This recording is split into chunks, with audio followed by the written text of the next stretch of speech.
Welcome to another episode of Growing in the Faith's Lessons in Leadership. And thank you for joining me. Wherever you are, I hope you are growing in the faith. Lessons in Leadership are episodes in which we delve into leadership by drawing lessons and examples from the Bible. Just as there are numerous examples of successful leadership that inspire us, so also are there examples of failed leadership that serve as a warning about what we should not do and providing lessons for us to learn. One of such examples is the story of Rueben in the Bible.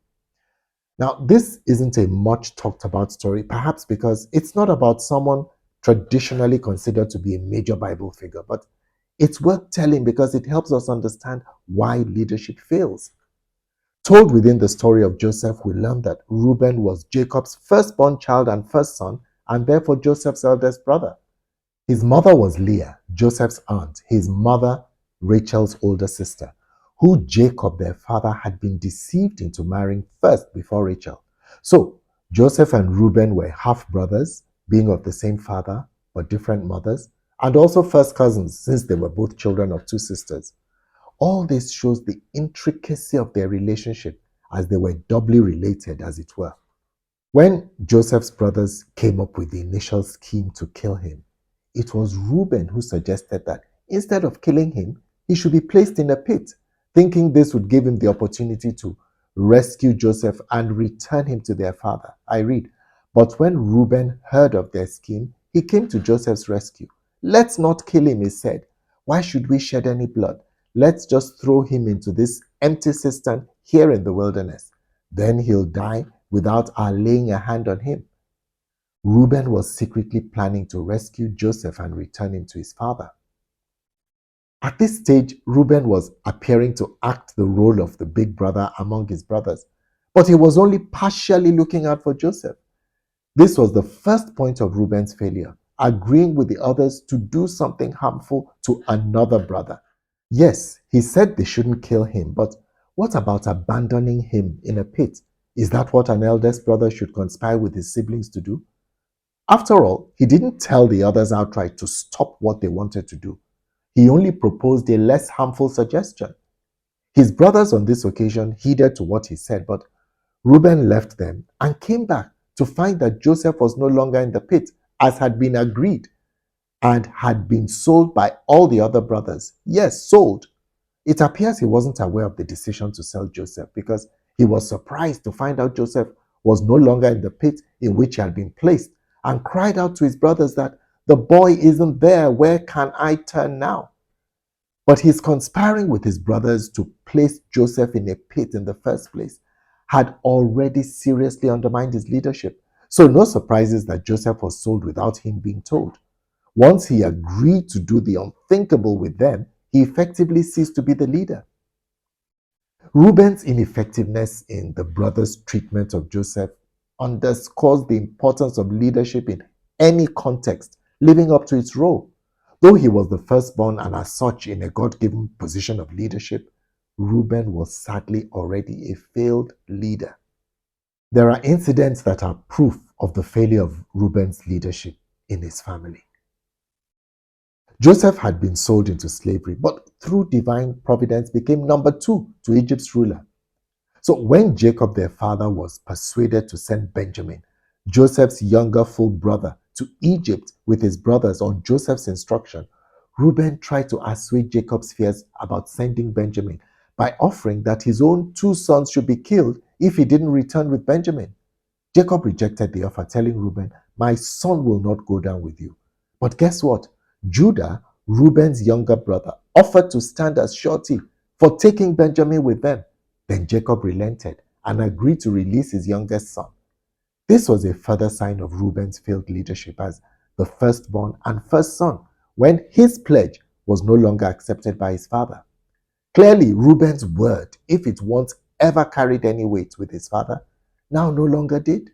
Judah, the 4th son of Leah's 7 children and Reuben's younger full brother, now stepped into the leadership gap due to the failure of leadership of the eldest son. The father rejected the guarantee of his first son, but accepted that of the 4th.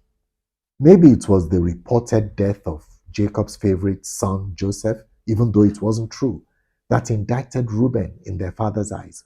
Or perhaps, after the events of selling Joseph, leadership among the brothers shifted elsewhere and it was obvious. We don't know, but something had clearly happened, and Reuben no longer commanded the respect he ought to have. There's more evidence of the failure of Reuben's leadership on at least two occasions, when Judah speaks for the family, when Reuben is present. The first time was when Joseph's silver cup was found in Benjamin's sack, when the brothers were returning home from Egypt after taking Benjamin there, following Joseph's demand for them to bring their brother. At this stage, they still had not realized Joseph's true identity. They had to return to Egypt to resolve the matter, and the account says, I read, so Judah and his brothers came to Joseph's house. Note that it does not say Reuben and his brothers. Judah was the one singled out as the point of reference for the brothers, even though Reuben would have been part of the group. Now, when they stood before Joseph, it was Judah who spoke on behalf of his brothers and who interceded for Benjamin, in whose possession the cup had been found. Reuben, it seems, had now been relegated to becoming just one of the brothers and was no longer in the leadership position he ought to have been. The second time Judah spoke for the family was when Jacob's entire family was relocating to Egypt on Joseph's invitation to escape the famine. As they got to Egypt, it was Judah that Jacob sent ahead to Joseph to point out the way to Goshen, where they were going to be settled. Again, Reuben, the eldest, was not asked to perform this assignment as the family emissary. It appears Jacob was increasingly having confidence in Judah and gave him leadership responsibility among the remaining sons. So, what are some of the lessons we learn from Reuben's life and leadership?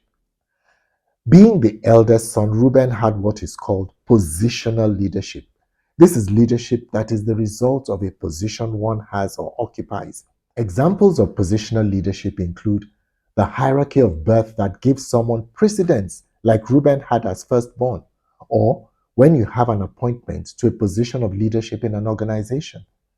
But even positional leaders must live up to expectation.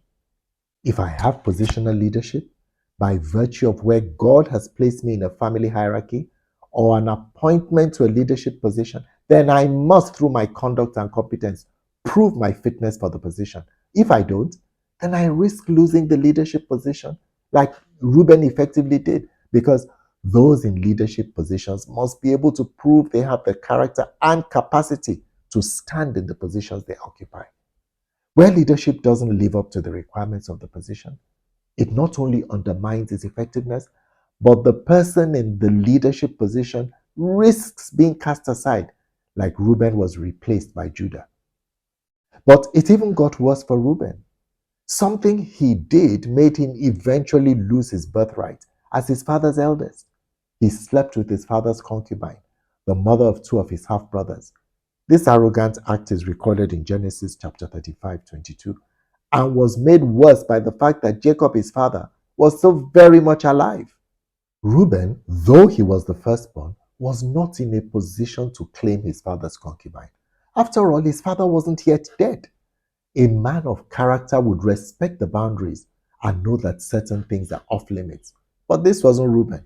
Perhaps he wanted to satisfy his lust or show his power as the firstborn son.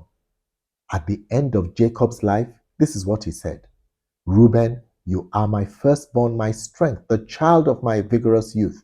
You are first in rank and first in power, but you are as unruly as a flood, and you will be first no longer. For you went to bed with my wife, you defiled my marriage couch. This act of indiscretion cost Reuben his right of the firstborn. He was replaced in the inheritance by who? His younger full brother, Judah. I read, Judah, your brothers will praise you. Your hand will be on the neck of your enemies. Your father's sons will bow down to you. Reuben's life, sadly, was defined by his leadership failure. My brother, my sister, perhaps God has put you in a position of leadership in your family, in your workplace, or in some other setting. Don't fail in the leadership responsibility required of you in that role. Live up to it. Reuben was replaced by his younger brother Judah as the effective leader among the brothers, And into posterity, Judah was given the blessing of the firstborn. That was originally Reuben's.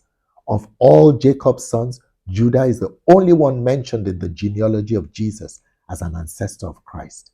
May you live up to the leadership required of you. And in Jesus' name, may you not be replaced by another person as Reuben was. Your world needs your leadership. Begin to follow all that we have shared, and you will see yourself becoming a better leader and impacting your world positively. I hope you have enjoyed this episode and have learned some things from it. All the scriptures referenced in this episode will come up on the screen at the end. I look forward to seeing you next time. Until then, it's bye-bye, and God bless you as you continue to grow in the faith.